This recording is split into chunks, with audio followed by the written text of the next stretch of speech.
இன்றைய ஆத்மீக தேன் 20:6 உங்களுக்காக நான் வாசிக்கட்டும்.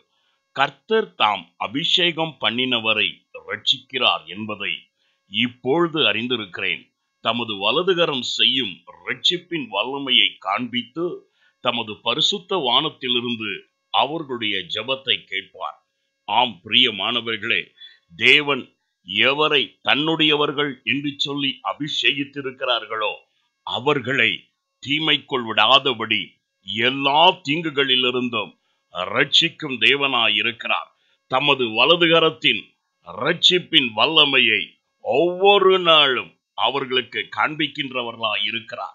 சத்ரு அவனை மேற்கொள்ளாதபடிக்கு, பொல்லாங்கன் அவனை தொடாதபடிக்கு, வருகிற நஷ்டங்கள் நிமித்தம் அவன் மனமுடைந்து போகாதபடிக்கு தம்முடைய வலதுகரத்தின் ரட்சிப்பின் வல்லமையை தான் அபிஷேகம் பண்ணினதான தேவ பிள்ளைக்கு அவர் வெளிப்படுத்துகிறவராயிருக்கிறார். ஆனபடியால் சோர்ந்து போகாதே.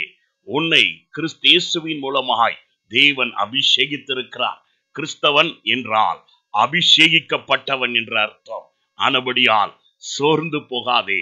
அபிஷேகிக்கப்பட்ட உன்னை எல்லா தீங்குகளிலிருந்தும் தேவன் ரட்சித்து வழிநடத்த வல்லவராயிருக்கிறார். நான் உங்களுக்காய் ஜெபிக்கட்டும். எங்களை அதிகமாய் நேசிக்கும் அன்புள்ள பிதாவே, நாங்கள் உம்முடைய சமூகத்திலே விண்ணப்பிக்கும் போதெல்லாம் எங்களுடைய ஜெபத்தை கேட்ட நீர் பெரிய காரியங்களை செய்ய வல்லவராய் இருக்கிறபடியால் நன்றி.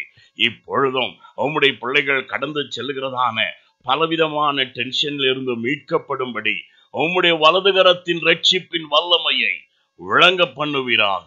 இயேசுவின் நாமத்தில் பிதாவே, ஆமென்.